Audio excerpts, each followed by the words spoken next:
নমস্কার বন্ধুরা, আমি রূপালী আর একটা ভিডিও নিয়ে এসে গেলাম। আজ আপনাদের সঙ্গে আমি ষষ্ঠী এবং নবরাত্রি স্পেশাল নিরামিষ একটি থালি বানিয়ে দেখাবো। তন্দুরি রুটি, বাটার মশলা আর একটা সুজি থালি। তো আমি এই প্রথম একটি নিরামিষ থালি আপনাদের সঙ্গে ভিডিও শেয়ার করতে চলেছি। তো আমি প্রথমেই কিভাবে তন্দুরি আটাটা মাখাই সেটা আপনাদের সঙ্গে শেয়ার করছি। প্রথমেই বলি, আমি এটা 400 গ্রাম আটা নিয়েছি আর লাগছে 1 চামচ নুন। এবার নুনটা আপনাদের আন্দাজ মতো যে যেমন নুন খান সেই অনুযায়ী দেবেন। আর দেবো বেকিং সোডা,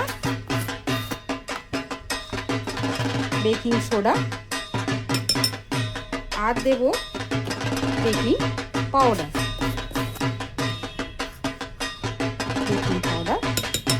আর দেবো টক দই আর একটু হালকা উষ্ণ গরম জল। এই সবটুকু দিয়ে আমি একটু ভালো করে মাখিয়ে নিয়ে আপনাদেরকে দেখাচ্ছি, কারণ আমার ভিডিওটা যেহেতু বড় হবে, আমি বেশি বড় করতে পারবো না, সেই জন্য আপনাদেরকে মাখিয়ে দেখাচ্ছি। তো বন্ধুরা, এই যে আমি একটা মাখিয়ে নিলাম ডোটা। তো এটাকে খুব শক্ত করে মাখার কোনো দরকার নেই। তো এটা আমি যেমন আটা মাখাই সাধারণত সেইভাবে আমি মাখালাম, আর একটু তেল দিয়ে দিলাম। তেল দিয়ে আর একটু মাখিয়ে নিয়ে আর এটা আমি একটু গরম কাপড় ঢাকা দিয়ে 1 ঘন্টার জন্য আমি রেস্টে রেখে দেব। এই যে দেখছেন, এইভাবে ঠিক আটাটাকে মাখিয়ে আমি 1 ঘন্টা রেস্টে রেখে দেব। আমি বাটার পনির মশলাটা কিভাবে করি আর কী লাগছে আপনাদের সঙ্গে শেয়ার করি। তো প্রথমেই বলি, এটা আমি 300 গ্রাম পনির এখন কিউব করে কেটে নিয়েছি। আর লাগছে এর সঙ্গে কিছু টমেটো, আমি এটা বড় সাইজের 2টো টমেটো নিয়েছি। আর নিয়েছি কাজু আর কিশমিশ। আপনারা ভাবছেন কিশমিশ কেন দিচ্ছি আর মাখানা কেন দিচ্ছি, কিশমিশ আর মাখানা, কারণ নিরামিষ তো এই দুটো দিলে খুব ক্রিমি ভাব আসবে, সুন্দর খেতে লাগবে। আদা আর 2টো কাঁচা লঙ্কা, ঝালটা আপনাদের পছন্দ অনুযায়ী আপনারা নেবেন।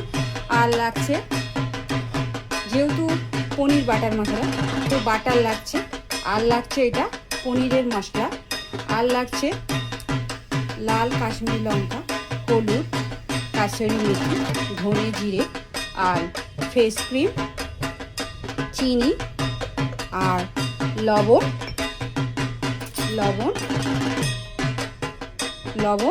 আর রিফাইন্ড অয়েল। তো এবারে চলুন শুরু করা যাক। কড়াইটা আমি বসিয়ে দিয়েছি, অল্প একটু বাটার দিয়ে দেব। আর বাটারটা একটু মেল্ট হয়ে যাক। এবারে এর মধ্যে এই যে এটা আমি এটা দিয়ে একটু হালকা নেড়ে জল ঢেলে দেব।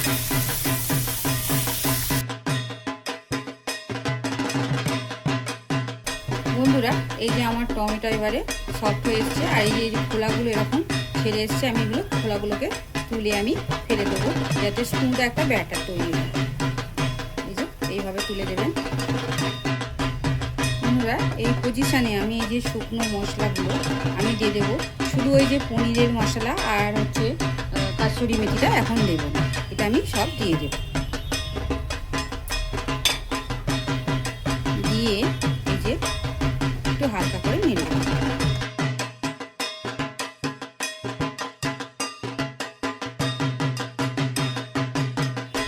তো এই অবস্থায় আমি গ্যাসটা বন্ধ করে দেবো।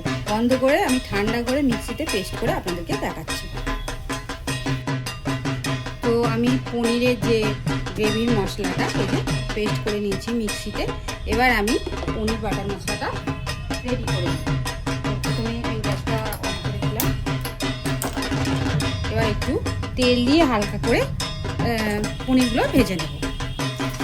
বন্ধুরা, এই যে আমার পনির ভাজা হয়ে গেছে, দেখছেন। এরকম হালকা করেই ভাজবেন, বেশি ভাজলে কিন্তু পনির একটু হার্ড হয়ে যায়, সেক্ষেত্রে বেশি না ভাজাটাই ভালো। তো আমি এবার পনিরটাকে নামিয়ে নেব। বন্ধুরা, এই পনির ভাজার যে তেলটা আছে এতে আমি এই বাটারটা দিয়ে দেব।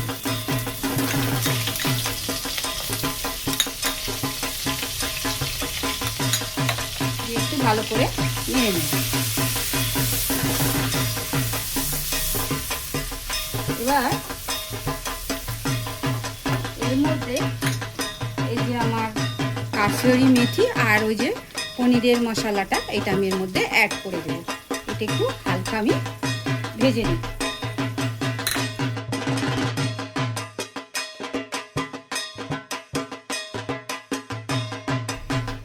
এবার এই যে পেস্ট মশলাটা এটাতে আমি এই মশলাটার মধ্যে দিয়ে দেব।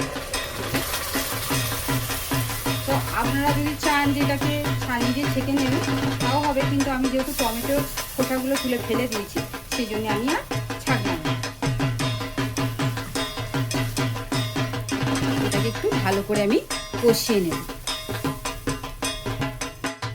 বন্ধুরা এই যে এটা কষানো হয়ে এসছে, এবার এর মধ্যে আমি একটু নুন দিয়ে দেব, নুন আর একটু মিষ্টি দিয়ে দেব, একটু মিষ্টি দিয়ে দিলাম। এবারে এই যে এই জল যেটা আমি এটা মিক্সিতে লেগেছিল একটু জল দিয়ে আমি এটা দিয়ে দিই। আপনাদের যে যেমন যতটা গ্রেভি রাখবেন বা খাবেন সেই অনুযায়ী জল দেবেন।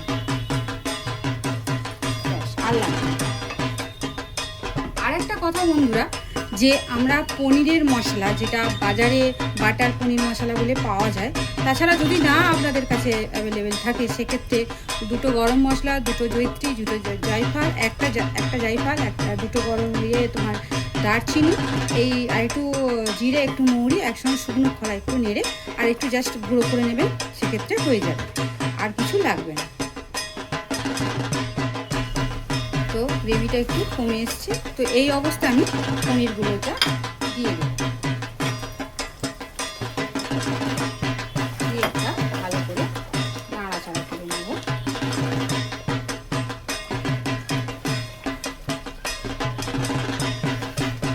এই যে দেখুন বন্ধুরা, এই যে আমার পনির মশলাটা হয়ে এসছে, এর মধ্যে আমি একটু ফ্রেশ ক্রিম দিয়ে দেবো। এই যে ক্রিম দিয়ে দিলাম, দিয়ে একটু হালকা নেড়ে দেব।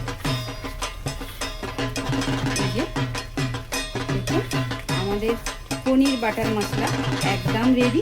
সত্যি বলছি বন্ধুরা, এটা নিরামিষ এত সুন্দর হয় খেতে, আপনারা বাড়িতে না বানালে বিশ্বাস করবেন না, খুবই ভালো হয়। একবার বানিয়ে নিশ্চয়ই খেয়ে বলবেন আমাকে যে কেমন হয়েছে। বন্ধুরা এবার আমি এটাকে নামিয়ে নেব। তো এই যে আমার পনির বাটার মশলা হয়ে গেল, আমি একটু উপর থেকে একটু ক্রিম দিয়ে দিচ্ছি,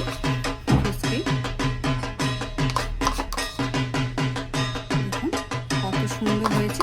চাইলে আপনারা এর ওপর একটু বাটার দিয়ে দিতে পারেন, বা একটু আদাকে কুচিয়ে এর ওপরে দিতে, ভালো দেখতেও হয়, খেতেও ভালো লাগে। তো এবারে আমরা সুজির হালুয়াটা রেডি করে নেব। বন্ধুরা সুজির হালুয়ার জন্য আমি কী কী নিয়েছি এটা বলে দিই। দেখুন এই যে 1 বাটি আমি সুজি নিয়েছি, আর এই 1 বাটি অনুযায়ী আমি চিনি নিয়েছি, আর নিয়েছি একটু ড্রাই ফ্রুটস, এর মধ্যে কাজু, কিশমিশ আর আমন্ডস আমি একটু কুচিয়ে নিয়েছি, আর নিয়েছি দুটো তেজপাতা, আর নিয়েছি দুটো এলাচ আর মৌরি। আর মৌরিটা অনেকে সুজিতে দেয় কিনা জানি না, কিন্তু এটা আমার বাবার ঠাকুমার রেসিপি। আর নিয়েছি দুটো 10 টাকার এই যে গুঁড়ো দুধ আমি এটা নিয়েছি, আর একটু নিয়েছি ঘি আর নুন, আর কিছু লাগছে না। তো চলুন শুরু করা যাক। প্রথমে আমি কড়াই একটু ঘি দিয়ে দিয়েছি, আর একটু ড্রাই ফ্রুটগুলো তুমি ভেজে নিই। তো আমাদের ফ্রাই হয়ে গেছে, এটা আমি নামিয়ে নেব কড়া থেকে। পরে আমি আরেকটু ঘি দিয়ে দিলাম। এবার এই সুজিটা একটু হালকা ব্রাউন করে ভেজে নেব। তো ভাবছেন যে গুঁড়ো দুধ তো তখন সেখানে ছিল না, সত্যি গুঁড়ো দুধ ছিল না, লিকুইড দুধ ছিল। তবে আমি দিয়ে দেখেছি যে লিকুইড দুধের থেকে গুঁড়ো দুধটা দিলে খুবই ক্রিমি ভাব আর খুব সুন্দর খেতে হয়। তবে সব সুজির থেকে আমি মনে করি এই সুজিটা খুবই ভালো খেতে হয় আর সুস্বাদুও হয়। আমি এই সুজিটাকে ভেজে আমি তুলে রাখবো। তো বন্ধুরা এই যে হালকা সুজি ব্রাউন হয়ে যাচ্ছে, এটাকে আমি এবার কড়া থেকে নামিয়ে একটু আমি ঘি দিয়ে দিলাম, আর একটু এবারে মৌরি আর তেজপাতাটা এর মধ্যে আমি দিয়ে দিই, ভালো করে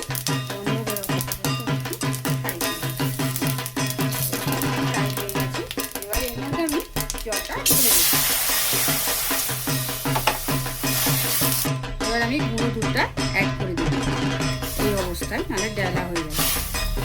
এই যে, আর চিনিটাও আমি দিয়ে দেব, আর একটু লবণ দিয়ে দেব।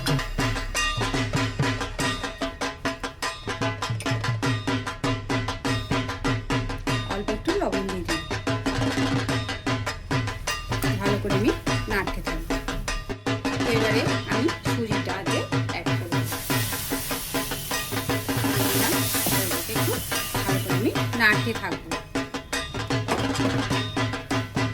বন্ধুরা, এবারে এই অবস্থায় আমি একটু এটা একটু ভাজা হাফটা দেবো, আর হাফটা আমি ওপরে দেবো ছড়ানো। বন্ধুরা, এই যে সুজির হালুয়া আমাদের রেডি হয়ে গেছে। এবার আমি কড়া থেকে নামিয়ে নেব।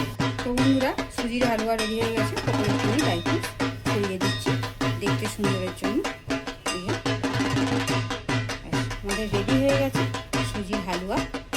তো এবার আমরা রুটিটা রেডি করে নেব। তো বন্ধুরা, 1 ঘন্টা হয়ে গেছে। এই যে আটাটা আমি মাখিয়ে রেখেছিলাম, এই যে দেখুন কতটা সুন্দর হয়েছে। এবার আমি রুটিগুলো করে নেব। বন্ধুরা, এই যে এবার লেচি করে নিয়েছি। এবার আমি এই যে গোল করে নিলাম। এবার আমি রুটিগুলো বেলে কীভাবে আমি শিখছি একটু দেখি। বন্ধুরা, এবার আমি রুটিগুলো বেলে নেব। তবে এই রুটিগুলো একটু লম্বা লম্বা মতোই হয়।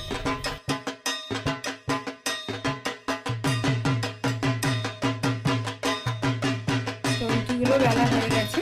এবার আমি এই রুটির গায়ে অল্প একটু জল এমনি করে একটু ব্রাশ করে নেব, যাতে রুটিটা ওতে আটকে থাকে।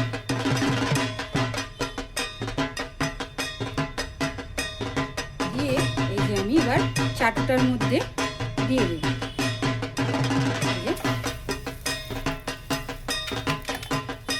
দিয়ে আমি একটু ঢাকা দিয়ে দিলাম। রুটি ফুলে এসছে বন্ধুরা। আমি এই অবস্থায় গ্যাসটাকে একটু হাই করে দিয়ে এবারে এইভাবে আমি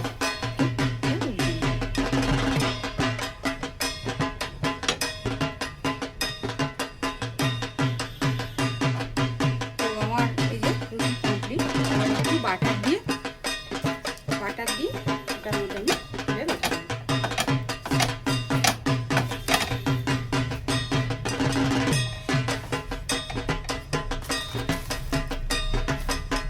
তো এইভাবে করে আমি রুটিগুলো করে নেব। বন্ধুরা, আমাদের তন্দুরি রুটি রেডি, আর পনির বাটার মশলাও রেডি, আর সুজির হালুয়াও রেডি। তো নিরামিষ থালি হিসাবে একদম আইডিয়াল থালি। আর নিরামিষ তো যেহেতু আমরা কম বেশি সবাই খাই, তো এই থালিটা অবশ্যই ট্রাই করবেন। আর ষষ্ঠী এবং নবরাত্রির জন্য একদম আইডিয়াল থালি।